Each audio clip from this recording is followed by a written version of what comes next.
Revelers, this is Off the Rails, Right versus Left, the podcast that we do because we think the left is evil. I'm Rob B. And I'm Brad Lee. And I'm Brian G. And we are Off the Rails, Right versus Left. Again, we're doing this show because we think everybody needs to know that the left is evil.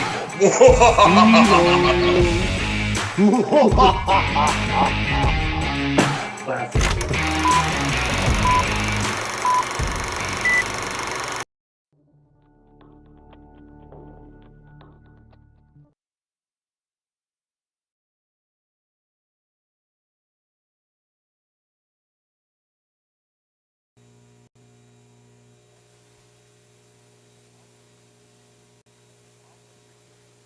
The following recorded political broadcast was furnished and paid for by Citizens for Reagan. Ladies and gentlemen, Ronald Reagan. Good evening to all of you from California. Tonight, I'd like to talk to you about issues which I think are involved or should be involved in this primary election season. I'm a candidate for the Republican nomination for president. But I hope that you, who are independents and Democrats, will let me talk to you also tonight because the problems facing our country are problems that just don't bear any party label. In this election season, the White House is telling us a solid economic recovery is taking place. It claims a slight drop in unemployment. It says that prices aren't going up as fast, but they are still going up, and that the stock market has shown some gains. But in fact, things seem just about as they were back in the 1972 election year. Remember, we were also coming out of a recession then. Inflation had been running at around 6%, unemployment about 7%. Remember, too, the upsurge and the optimism lasted through the election year and into 1973. And then the roof fell in. Once again, we had unemployment, only this time not 7%, more than 10%. And inflation wasn't 6%, it was 12%. Now, in this election year, 1976, we are told we're coming out of this recession, just because inflation and unemployment rates have fallen to what they were at the worst of the previous recession. If history repeats itself, will we be talking recovery 4 years from now merely because we've reduced inflation from 25% to 12%? The fact is, we'll never build a lasting economic recovery by going deeper into debt at a faster rate than we ever have before.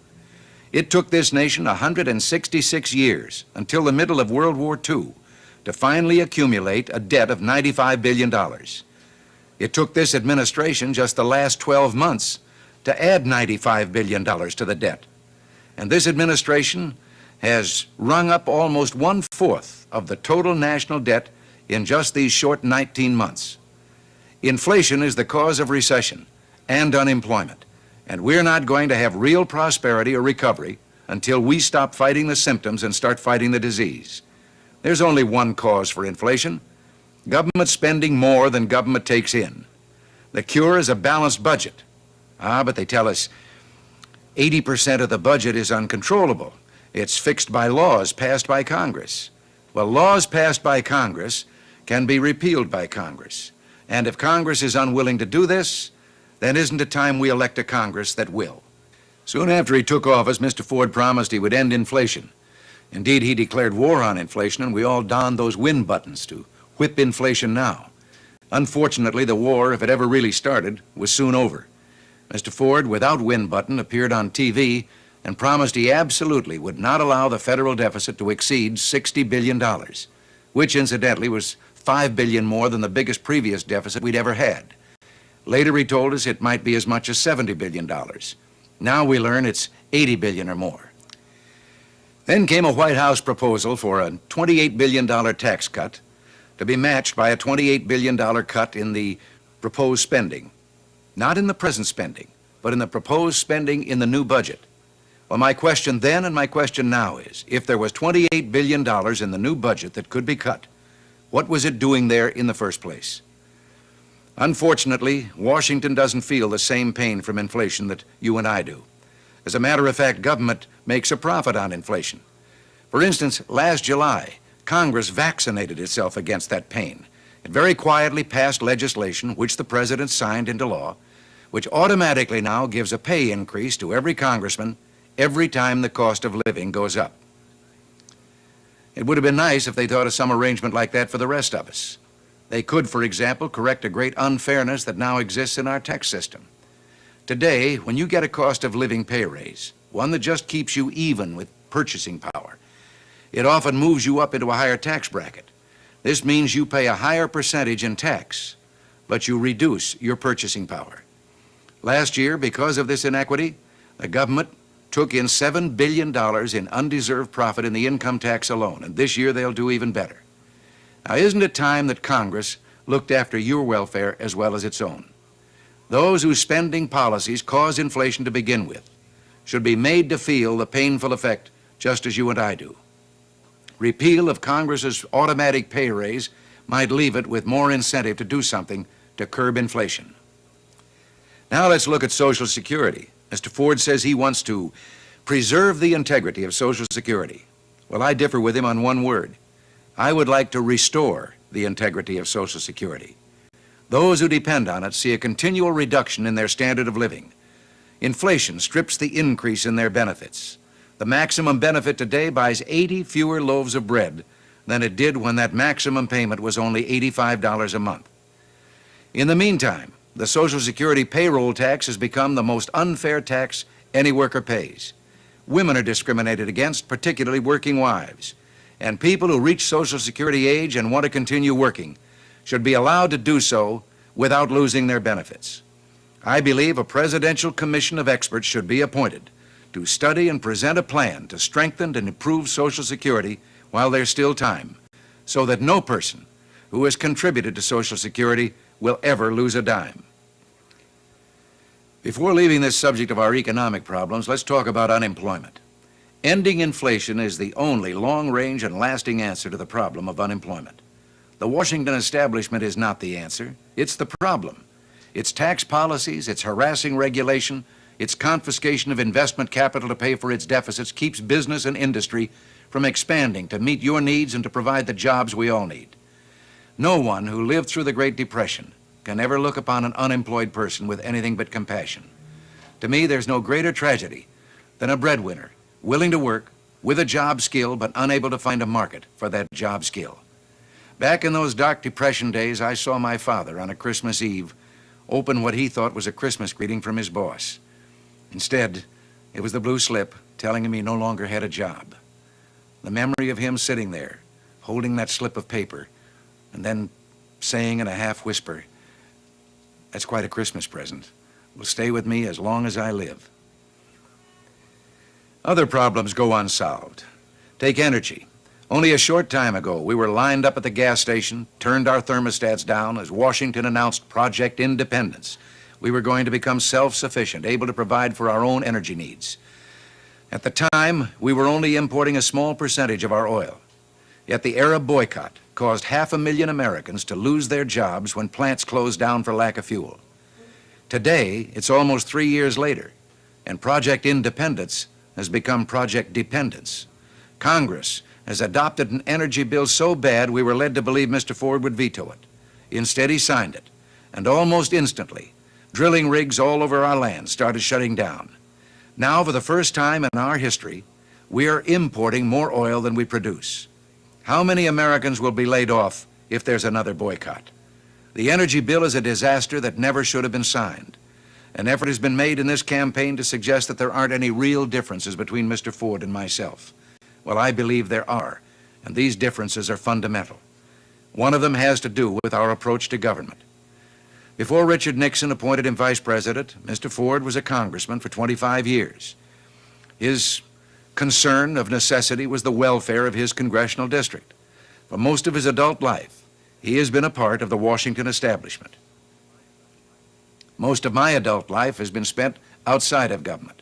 My experience in government was the 8 years that I served as governor of California. If it were a nation, California would be the 7th ranking economic power in the world today. When I became governor, I inherited a state government that was in almost the same situation as New York City. The state payroll had been growing for a dozen years at a rate of from 5,000 to 7,000 new employees each year. State government was spending from $1 million to $1.5 million more each day than it was taking in. The state's great water project was unfinished and underfunded by $500 million. My predecessor had spent the entire year's budget for Medicaid in the first 6 months of the fiscal year. And we learned that the teachers' retirement fund was unfunded, a $4 billion liability hanging over every property owner in the state. I didn't know whether I'd been elected governor or appointed receiver. California was faced with insolvency and on the verge of bankruptcy. We had to increase taxes. Well, this came very hard for me because I felt taxes were already too great a burden. I told the people the increase in my mind was temporary and that as soon as we could, we'd return their money to them. I'd never in my life thought of seeking or holding public office, and I'm still not quite sure how it all happened. In my own mind, I was a citizen representing my fellow citizens against the institution of government. I turned to the people, not to politicians, for help. Instead of a committee to screen applicants for jobs, I had a citizens recruiting committee. And I told this committee I wanted an administration made up of men and women who did not want government careers and who'd be the first to tell me if their government job was unnecessary. And I had that happen. A young man from the aerospace industry dissolved his department in 4 months, handed me the key to his office and told me we'd never needed the department. And to this day, I not only have never missed it, I don't know where it was. There was a reason for my seeking people who didn't want government careers. Dr. Parkinson summed it all up in his book on bureaucracy. He said, government hires a rat catcher, and the first thing you know, he's become a rodent control officer. In those entire 8 years, most of us never lost that feeling that we were there representing the people against what Cicero once called the arrogance of officialdom. We had a kind of watchword we used on each other. When we begin thinking of government as we instead of they, we've been here too long. Well, I believe that attitude would be beneficial in Washington. We didn't stop just with getting our administration from the ranks of the people. We also asked for help from expert people in a great many fields. And more than 250 of our citizens volunteered to form into task forces. They went into every department and agency of state government to see how modern business practices could make government more efficient, economical, and responsive.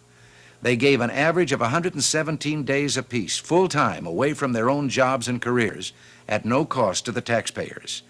They made 1,800 specific recommendations. We implemented more than 1,600 of those recommendations. This was government by the people, proving that it works when the people work at it. When we ended our 8 years, we turned over to the incoming administration a balanced budget, a $500 million surplus, and virtually the same number of employees we'd started with 8 years before, even though the increase in population had given some departments a 2/3 increase in workload. The water project was completed with $165 million left over. Our bonds had a AAA rating, the highest credit rating you can get, and the teachers' retirement program was fully funded on a sound actuarial basis. And we kept our word to the taxpayers. We returned to them in rebates and tax cuts $5,761 million. I believe that what we did in California can be done in Washington if government will have faith in the people and let them bring their common sense to bear on the problems bureaucracy hasn't solved. I believe in the people. Now Mr. Ford places his faith in the Washington establishment. This has been evident in his appointment of former congressmen and longtime government workers to positions in his administration. Well, I don't believe that those who've been a part of the problem are necessarily the best qualified to solve those problems. The truth is, Washington has taken over functions that don't truly belong to it. In almost every case, it has been a failure. Now understand, I'm speaking of those programs which logically should be administered at state and local levels. Welfare is a classic example. Voices that are raised now and then urging a federalization of welfare don't realize that the failure of welfare is due to federal interference. Washington doesn't even know how many people are on welfare, how many cheaters are getting more than one check. It only knows how many checks it's sending out. Its own rules keep it from finding out how many are getting more than one check. Well, California had a welfare problem. 16% of all welfare recipients in the country were drawing their checks in our state. We were sending welfare checks to families who decided to live abroad. One family was receiving its check in Russia. Our caseload was increasing by 40,000 people a month. Well, after a few years of trying to control this runaway program and being frustrated by bureaucrats here in California and in Washington, we turned again to a citizens task force. The result was the most comprehensive welfare reform ever attempted, and in less than 3 years, we reduced the rolls by more than 300,000 people, saved the taxpayers $2 billion, and increased the grants to the truly deserving needy by an average of 43%. We also carried out a successful experiment which I believe is an answer to much of the welfare problem in the nation. We put able-bodied welfare recipients to work at useful community projects in return for their welfare grants. Now let's look at housing. Washington has tried to solve this problem for the poor by building low-cost houses. So far, it's torn down 3.5 homes for everyone it's built. Schools, in America, we created at the local level and administered at the local level for many years the greatest public school system in the world. Now, through something called federal aid to education, we have something called federal interference, and education has been the loser. Quality has declined as federal intervention has increased. Nothing has created more bitterness, for example, than forced busing to achieve racial balance. It was born of a hope that we could increase understanding and reduce prejudice and antagonism, and I'm sure that we all approved of that goal. But busing has failed to achieve the goal. Instead, it has increased the bitterness and animosity it was supposed to reduce. California's Superintendent of Public Instruction, Wilson Riles, himself a black, says the concept that black children can't learn unless they're sitting with white children is utter and complete nonsense. Well, I agree. The money now being wasted on this social experiment could be better spent to provide the kind of school facilities every child deserves. Forced busing should be ended by legislation if possible, by constitutional amendment if necessary. And control of education should be returned to local school districts. The other day, Mr. Ford came out against gun control. But back in Washington, D.C., his Attorney General has proposed a 7-point program that amounts to just that, gun control. I don't think that making it difficult for law-abiding citizens to obtain guns will lower the crime rate, not when the criminals will always find a way to get them. In California, I think we found an answer. We put into law what is practical gun control. Anyone convicted of having a gun in his possession while they committed a crime, add 5 to 15 years to the prison sentence.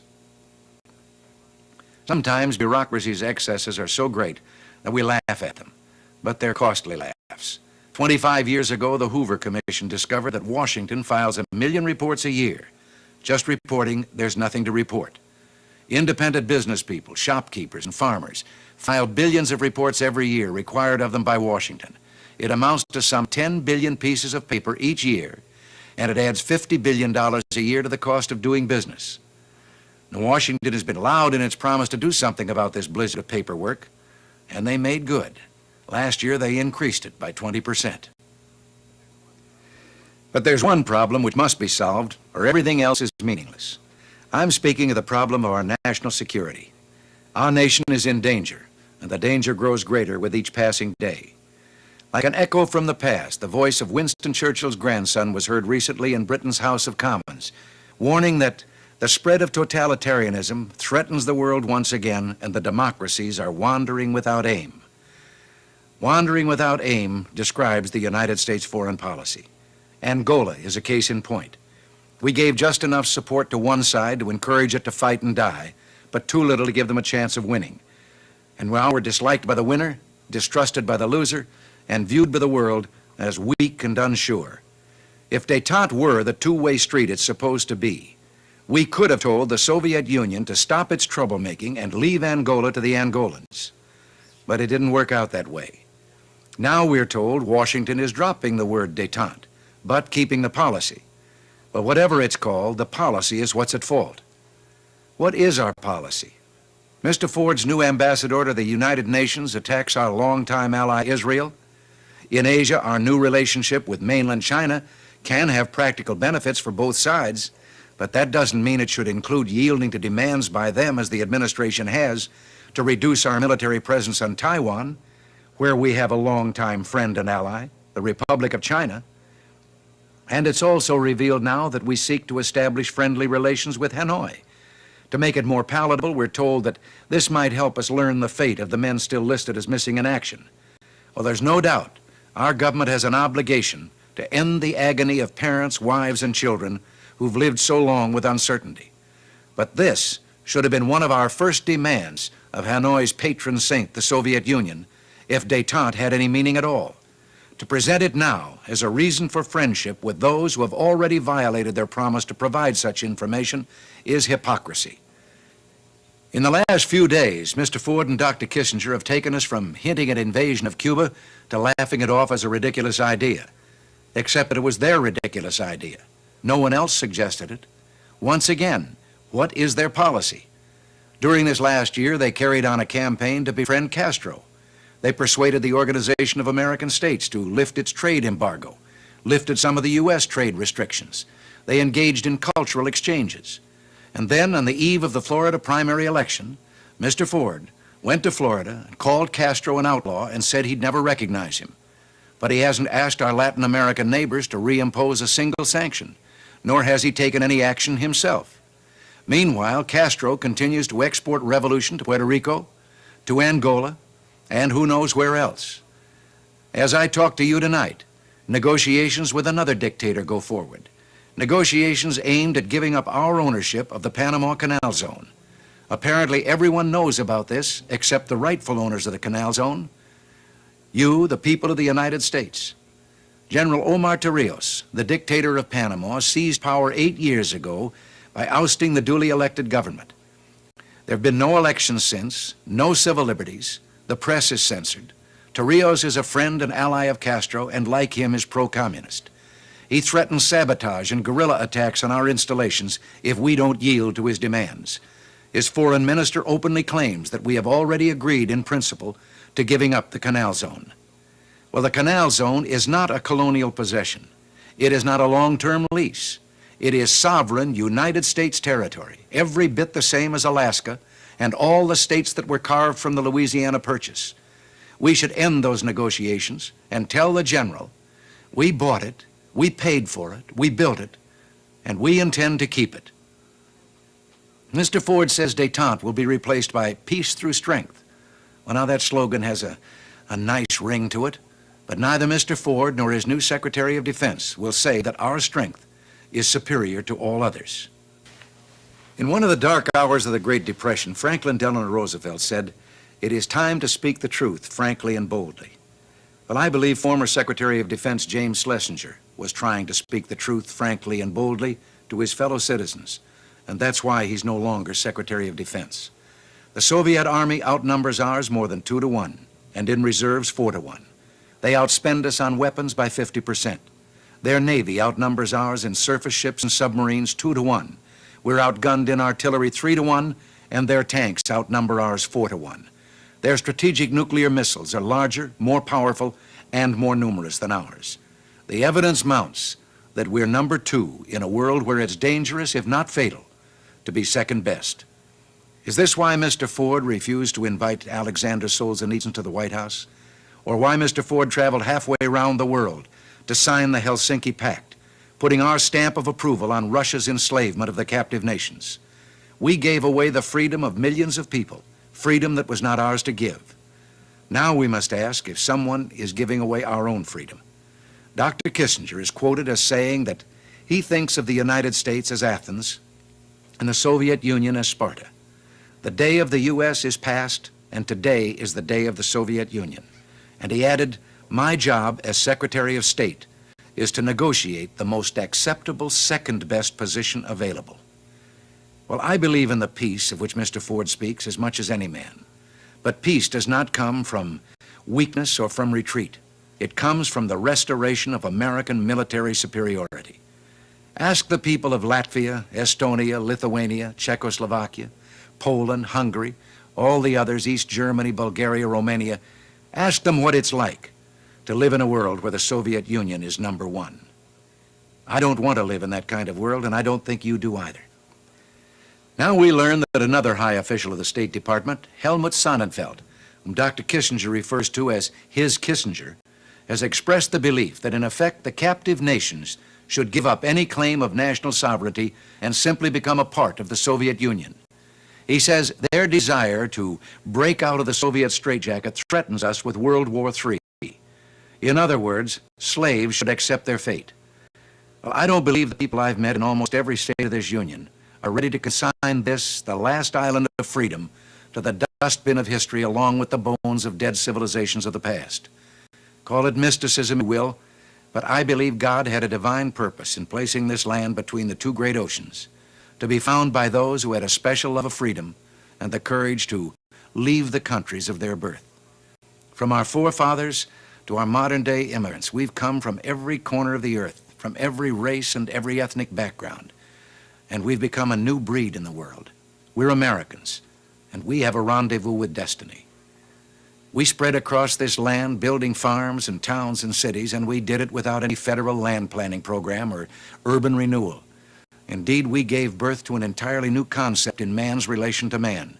We created government as our servant, beholden to us, and possessing no powers except those voluntarily granted to it by us.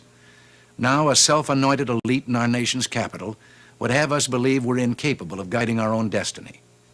They practice government by mystery, telling us it's too complex for our understanding. Believing this, they assume we might panic if we were to be told the truth about our problems. Why should we become frightened? No people who have ever lived on this earth have fought harder, paid a higher price for freedom, or done more to advance the dignity of man than the living Americans, the Americans living in this land today.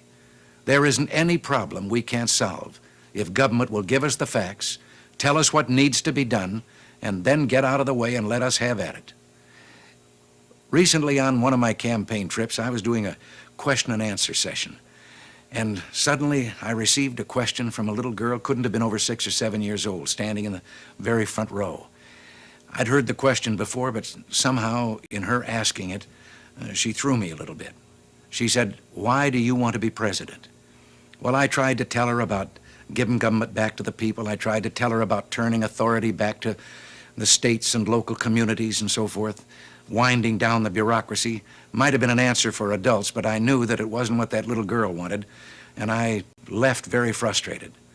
It was on the way to the next stop that I turned to Nancy and I said I wish I had it to do over again, because I'd like to answer her question. Well, maybe I can answer it now. I would like to go to Washington. I would like to be president, because I would like to see this country become once again a country where a little 6-year-old girl can grow up knowing the same freedom that I knew when I was 6 years old growing up in America. If this is the America you want for yourself and your children, if you want to restore government not only of and for, but by the people, to see the American spirit unleashed once again, to make this land the shining golden hope God intended it to be, I'd like to hear from you. Write or send a wire. I'd be proud to hear your thoughts and your ideas. Thank you, and good night. You've heard Ronald Reagan on the issues. He speaks for America. His voice must continue to be heard if we're going to put this country back on the right track. Join his campaign today.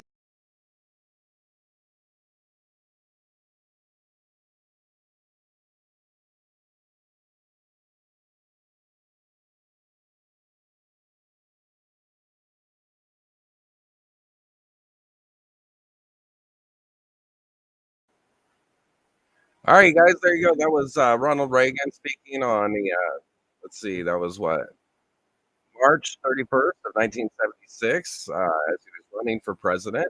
And of course, the man, he was a genius. And the funny thing was he started off as a Republican. So, yeah, he started off as a Democrat and he became a Republican when, as he put it, his eyes were uncovered.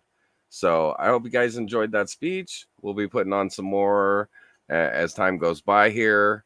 We want to make sure that no matter where you go, you're able to find it. So you can find them on all my streams or all my sites, on Live, on X, on YouTube, on Rumble, and the man was on spot on everything that he said. So hope you guys get a chance to check out that. You got a chance to check out that whole speech, and there will be more coming. So thanks for joining me.